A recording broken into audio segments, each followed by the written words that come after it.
Hello! I am Ms. McCumpra. I am here with the Lincoln Links Counseling crew. We are all coming to you, the class of 2023, with some information about what's to come between now and when you are walking across that stage in June of next year.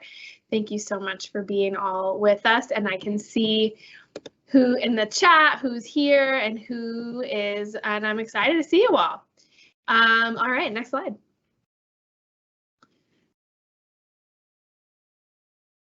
Here is your counseling crew. We've got mixed and auto A through E age. They're on the 1s and 2s today, producing this awesome presentation for you. We've got Mr. Lim supporting students, last name EI through KN. He's wearing a great sweater. We've got Mr. Malaki, last name's KO through RA. You know, he smirks under that mask, and you can see that smirk. That's how he looks all the time when he's wearing a mask. And then me, Ms. Pacumpra, RE through Z. And yeah, let's get started. Today, we're going to talk about the timeline between now and next June. We're also going to talk about some college application information and getting ready for the fall and what you should be doing and getting ready for. And then we're going to round it all out with some Naviance expectations and getting you kind of used to navigating that tool, because it is a tool you will be accessing a lot in the next few months and next year. And then I believe I'm going to be kicking it to Mr. Malaki, and he is going to talk about the 12th grade timeline. Okay, almost seniors. Hopefully you all are well. I have the privilege of talking to you all about things that you can do today through and the timeline that you get to look forward to all the way through the end of senior year. All right. Okay. So as of right now, you want to make sure that you finish strong in 11th grade. We have spring. This is the last one. Yeah, this will be the last semester you will put on your transcript when you start applying for colleges, for those of you that are applying for four-year universities. And so you want to make sure you end this semester with the highest grades possible, because colleges are going to see this and they'll be like, oh, look at this person, they're doing great. All right. And if you, again, just here's some reminders, if you still need help, just making sure you're reaching out to your teachers. You're going to BASH, you're going to Saturday school. On the screen as a reminder, as April 23rd is our next one. It's this Saturday from 9 to 12. Lots of help there to be given. And also reach out to your counselors if you're feeling like you need a plan and you're kind of stuck. Make sure you reach out with us so we can kind of help you get unstuck. And also some other things you can be doing right now is you start your research of colleges. Tomorrow, you're going to be doing a Naviance lesson with your mentorship class. And it's going to be helping you sort of get really used to a tool that will help you get to figure out the colleges or a college that will be your good fit. And as you sort of figure out the colleges that you might want to attend, there's 3 to 8, you want to pick at least 3 to 8 schools. Down here, it kind of breaks down as to what your reach schools should be, your schools that you match up really nicely, and your option schools. Your reach schools are ones that are really competitive, and you have a lower likelihood of being accepted, but you want to reach for those. Schools that fit you and your requirements and you fit theirs, and you're more likely to be accepted. You want to get 1 to 4 schools that match that. And then the option schools, schools that fit your requirements, you fit theirs, and it is likely you will be accepted, right? So 1 to 2 of those schools, all right? This summer, something you can do to help yourself out is to go on to the Common App and the Coalition for College websites. You want to get started on those accounts because a lot of the information you're going to be putting, or I'm sorry, let me back up. When you apply for your universities, you're going to use the Common App. Some schools use the Common App, some schools use the Coalition, and some schools have their own application process. And what you want to do is you want to fill these accounts up with all the vital information you have about who you are. You can take some time to answer the questions on college apps, but at least that way you start the process. It takes about an hour for each one to like data input your birthday, your social security, and all that stuff. All right, and then later you can work on the questions for the application later on. But mainly it's these two portals that a lot of colleges that you will be applying to will pull your application from. So you want to get started on that when you don't have any real academic demands in the summertime.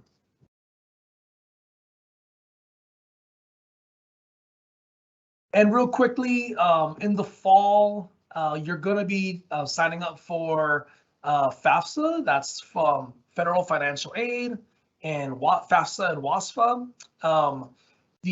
What does that say? Starting in the early November. Oh yeah, let me get back to that.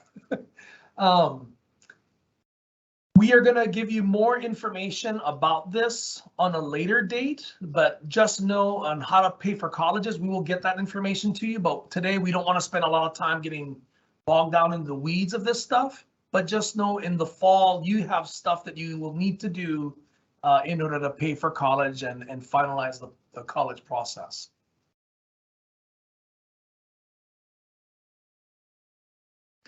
And then in the winter of 12th grade, already, I forgot to say in the last slide, you will be a senior. You will be thinking about life after high school. This is an exciting time. But in the winter of 12th grade, things we have to look forward to in regards to college admissions. You start to have to turn in your applications during November through March.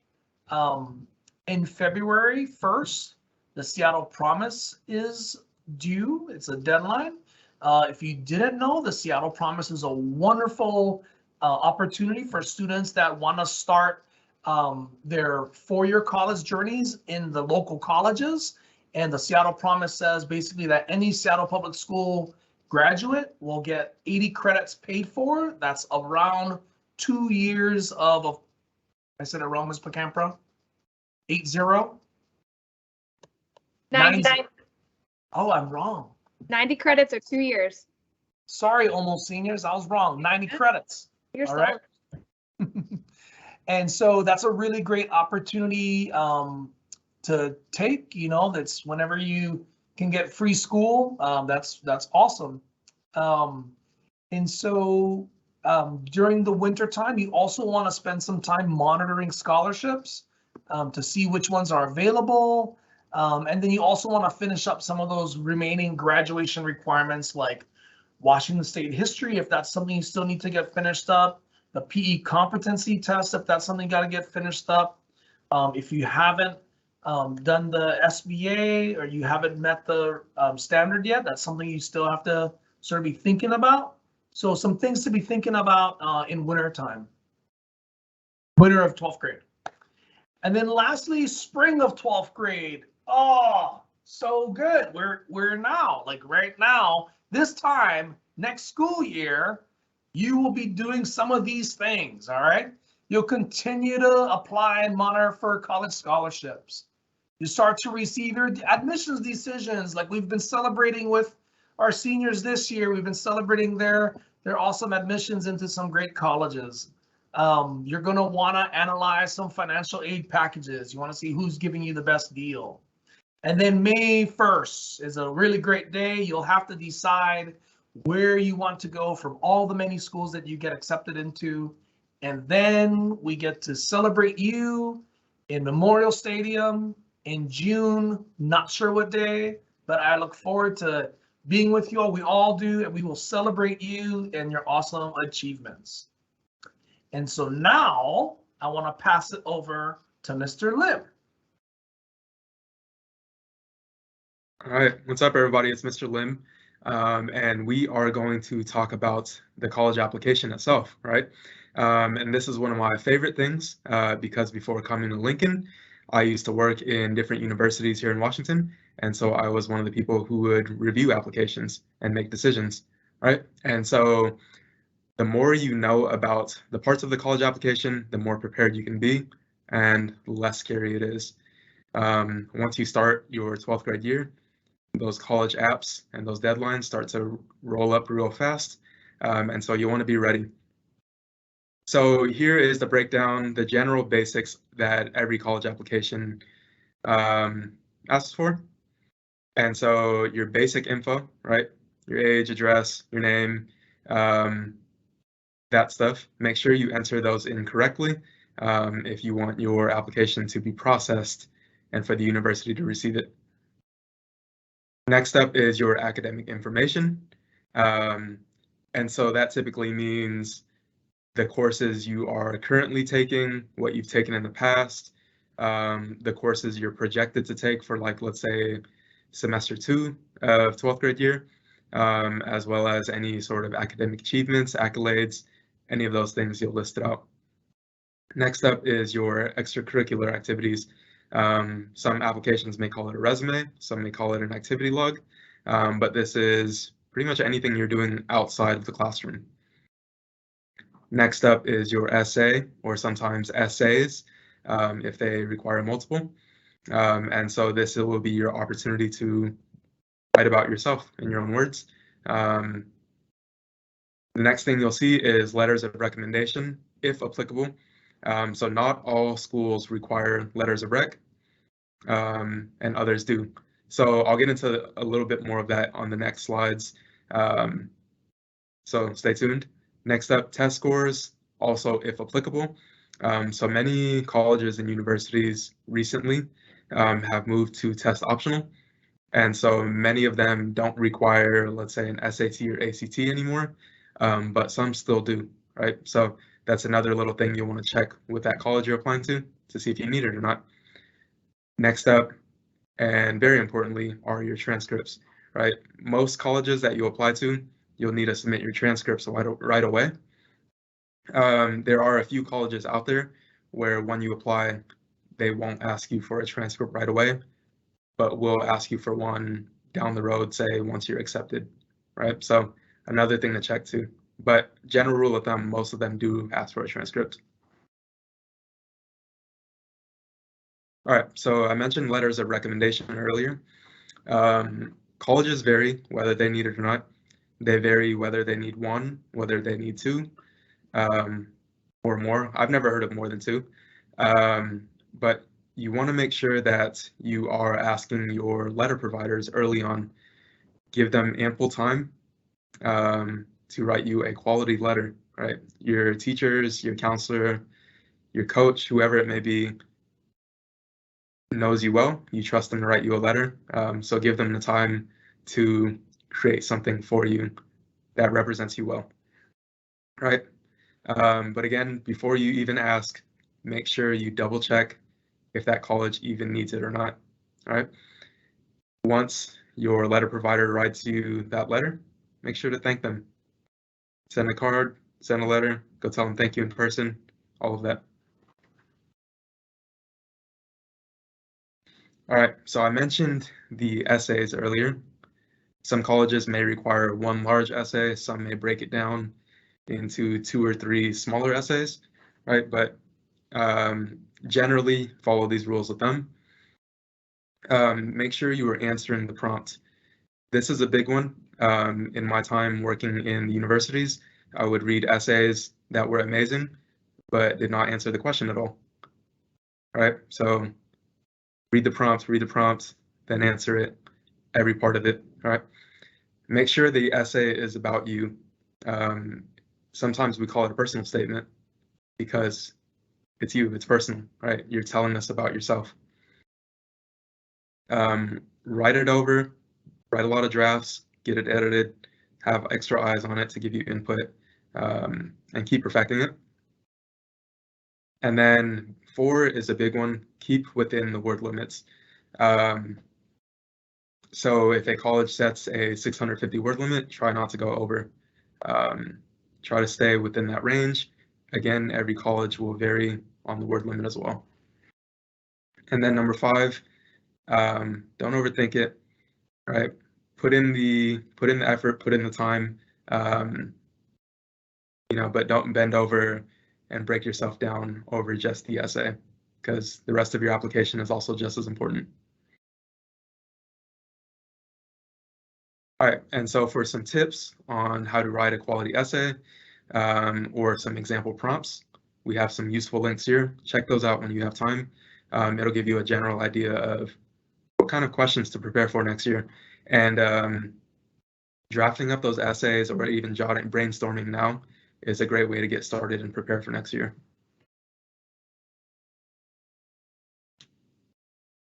All right, and I'll pass it to Ms. Pacampra.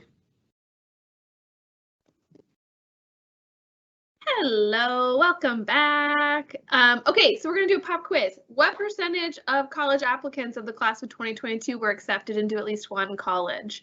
You are in classrooms, you can shout it out. If your teacher is close to a keyboard, they can throw it in the chat. I'm going to give a few seconds and we'll go through it again. So what percentage of college applicants of the class of 2022 were accepted into at least one college? You have about 33%, about 50%, about 73%, or about 100%. What do you think? Shout it out. You in the front row on your phone, put your phone down, look up at the screen, and shout out an answer. Let me know what you think. I see you in the front row. I see you. Okay, the answer is about 100%. That is correct.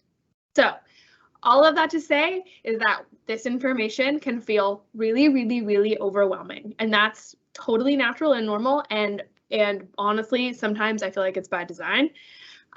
But what you can feel very certain about is that there is a college out there for you if that is your plan. So please feel really like if you're feeling overwhelmed or anxious, like take a deep breath. We got this. I'm excited for you. All right, next slide. Like I said, take a deep breath. So if you're thinking about a college for next year, there is one out there for you. There are so many colleges and for every, like I like to say, like there are no two colleges that are the same. There are no two applicants that are the same. It's just about figuring out what your fit is, like what you need and what a college needs from you and making that match. So to get that process started, think about these things that we have listed out here. So for a college, do you want to go to a 2-year school? Do you want to go to a 4-year school, a public school, a private school, a vocational school? Do you want to, like, where do you want to live? You're going to have to live at this place for maybe like 2 to 4 years. What does that look like? Is it a city? Is it out in the country? Is it close to home? Is it far away? Is it in the United States? Like, think about those things and maybe sometimes it's easier to start thinking about where you don't want to live and starting from there. That's also really, really good information. Cost. This is a big time issue, and I think this is can be a sticking point, but I think we're of the mind where the cost alone should not deter you. That should not be the reason why you are deterred. There's lots of money out there and ways to get it. And so if you have a school on your list that feels very expensive, I think knowing that is really great, but also that just means, okay, it's a different conversation after that. Is if I get accepted in the school, how am I going to pay for it? And there are various answers for that. The size of the school, the campus size itself, and the class size itself. If you think that you are going to be successful in a huge, public campus like UW, the biggest class I ever took at University of Washington was, it had 700 students in it. And it was massive, and no one knew I was there, and no one knew if I missed class, and I had to do all my tests on a Scantron, and they were all multiple choice. So that feels like that's a place where you feel successful. That's out there for you. If that sounds terrifying, which it does for lots of people, then that's really good information for you to know when you're in your college search. And then your major, your certificate, your area of study. What are you trying to accomplish? What are you trying to leave college with? Is it a degree? Is it a certificate? Is it skills? Those are all things to think about as well. And then lastly, we don't talk about this a whole lot, but extracurriculars are important too. If you are super involved here at Lincoln and you have all of these activities or things that you're really interested in and leadership goals. All of that goes with you to college. And if that's something that really fuels your fire and brings you lots of joy, then you should go somewhere where there's those same types of opportunities for you at your next venture. Okay, now looking the other direction, what do colleges consider about you?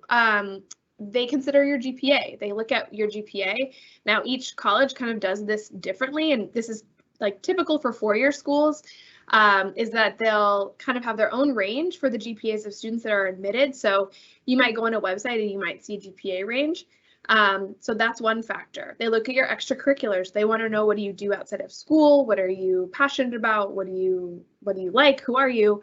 And then, just like Mr. Lim was talking about, they read your essays, and that is your like only really opportunity to really, in your own words, describe who you are and what you're passionate about and answer those questions that are provided. And then that fourth bullet point, I think, is really important.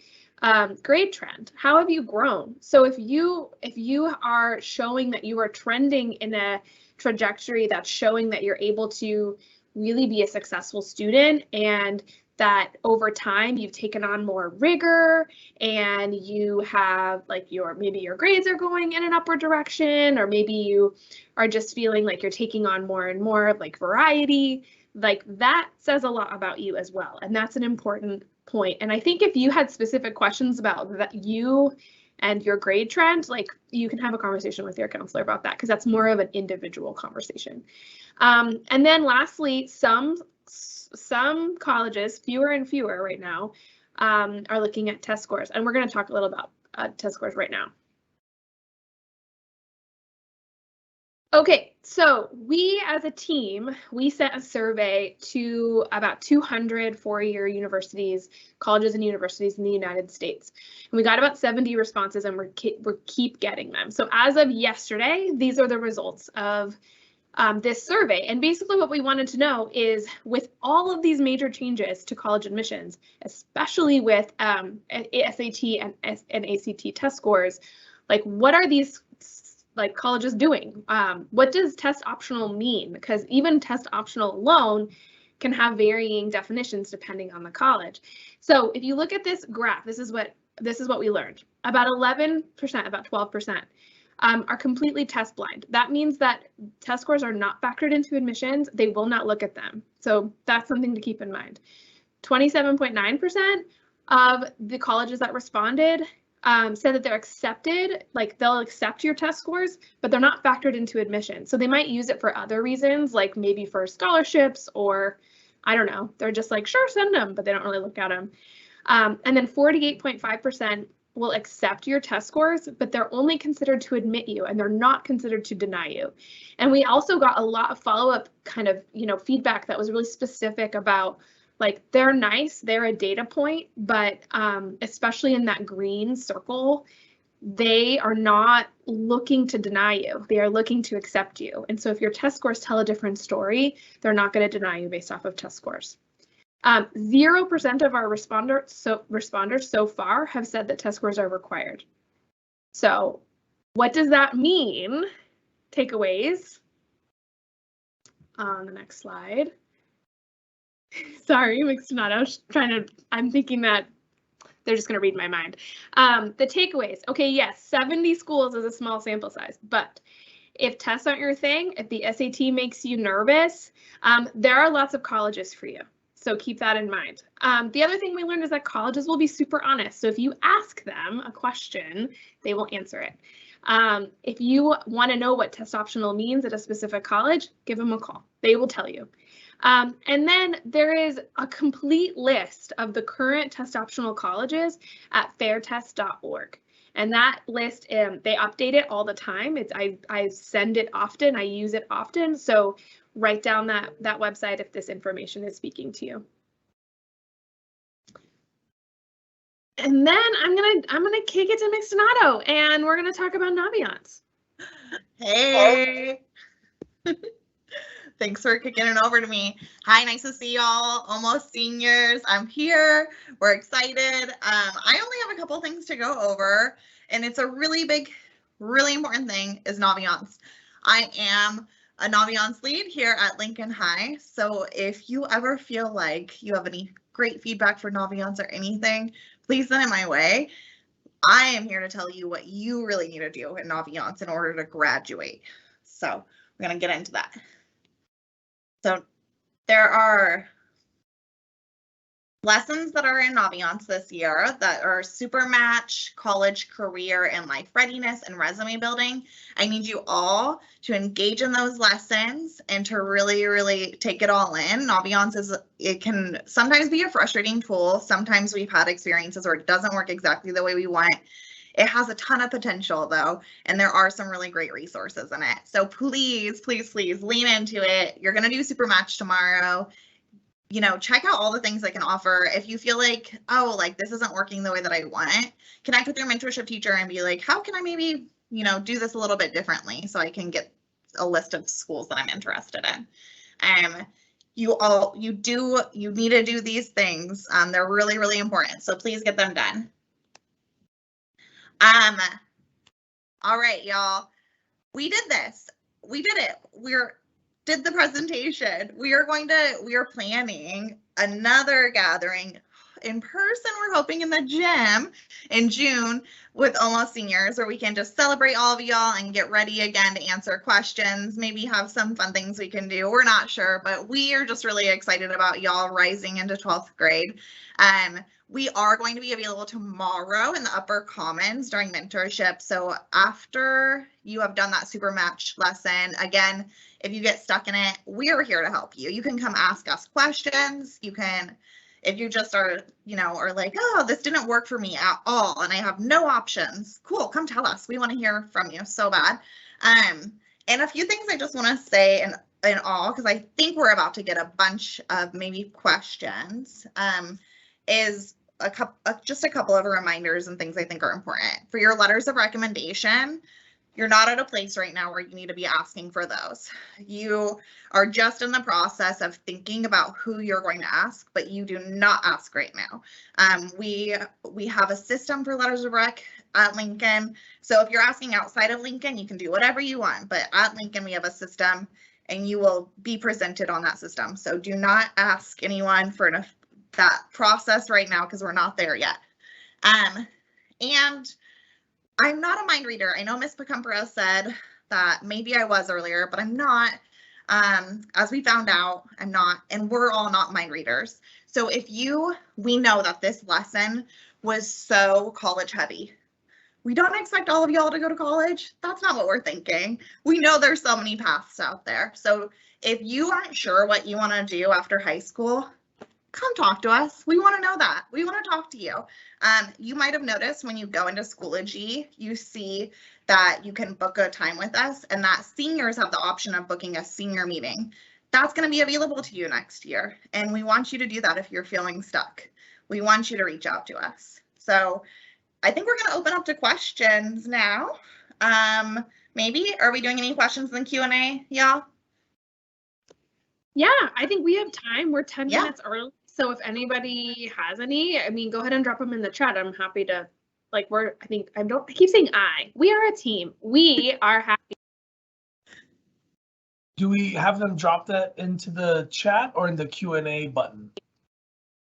Oh, in the Q&A. They don't have access to the chat. It's in the Q&A. And if you don't, cool. Like, awesome. Great. Good. Sign off. Go on great to the rest of your mentorship day. Bye. We'll just hang out. Maybe we'll just talk. Maybe we'll just talk amongst ourselves and be like act like we have a podcast about colleges. I don't know. Oh, yeah. Sid, start us out. Mr. Lim's got some great, like, he only spoke for like 5 minutes, but when it comes to the college essay, I don't know. Yes, the presentation, it is being recorded. It will go up on the YouTube and like probably by the weekend. What's happening with Running Start? We will be doing a Running Start presentation next week in mentorship. We're all just waiting for Mr. Culpepper's class to write a paragraph of questions. Mr. Lim, how many college essays do you think you've read in your career? I don't even know. Countless. I don't know. Over 1,000? Under two? I don't know. At least over 1,000, I think so. It's a lot of essays. At least. Yeah. Mr. Kessel wants me to, I'm not engaging in that, but I hope that your whole class is answering that question together. Community colleges require essays. Not in my experience. Has anyone ever seen that before? No. I'm trying to think for the Seattle Promise application. I feel like there may have been like a little portion where you like have to put a little blurb or something like that. I can't remember, but not in my experience, no. Mr. Culpepper has a Culpepper related question, which is, is a coach at Lincoln still within the letter of rec system? I would say if a coach is both a teacher and a coach at Lincoln, I'm going to leave that up to that specific person, how they want to do a player letter versus a student letter. I trust you.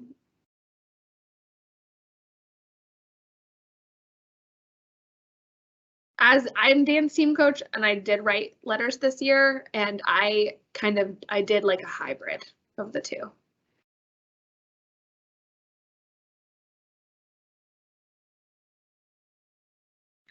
I don't see these questions. Yeah, because Ms. McCumber is really great at clearing them really quickly and just answering the questions. Sorry. Fast. Sorry, I did this with Mr. Lim last night in our Q&A too. I just took over. Oh, this is another question. I won't answer this one. We're on the edge of our seats over here. Who wants to answer it this time? Oh man. I'm putting Mr. Malaki back up there. It's you.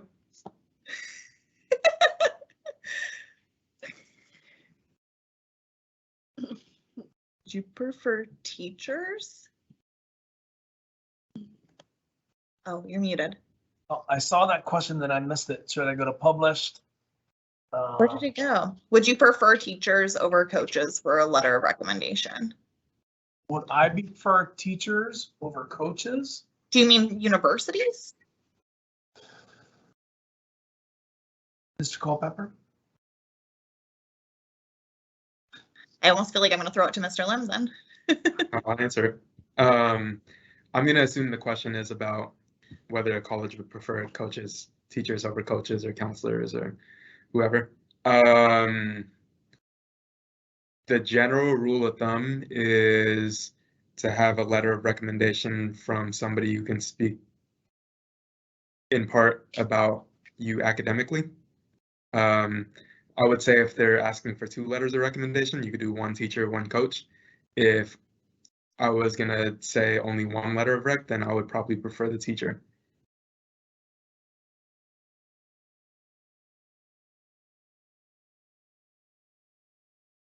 Unless you're, unless you're going to go play sports at that college, then maybe they'll talk to your coach on a different time and not through a letter of rec. But yeah, general application to the college, go with the teacher letter of rec.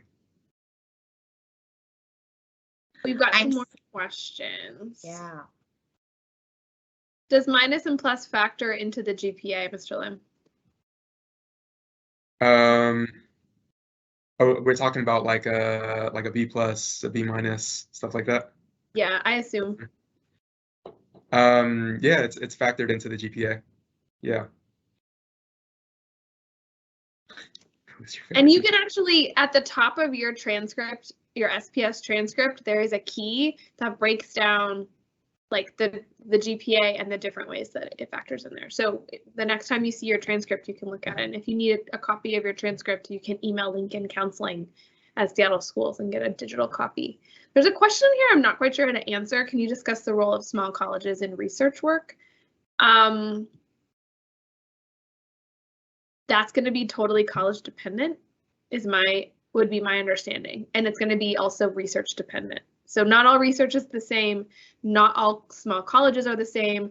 Not all research at small colleges are the same. So If you have some, it sounds like there's something specific and that's a student specific question, I would suggest you have a meeting with your counselor, chat more about it.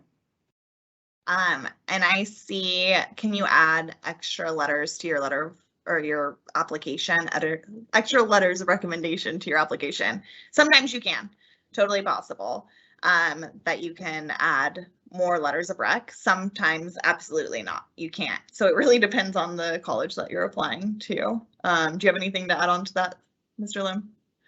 No, that was perfect. It depends on the platform that the college is using for their application. Sometimes you can add extra. I don't think it's across the different apps I've seen. I don't usually see a button to add any extra than what's required or recommended. Yeah. That makes sense. All right, we have a delay. So we know y'all are about a minute or so behind us. So I think we're gonna wrap up here unless anyone has any other burning things they want to say to anyone.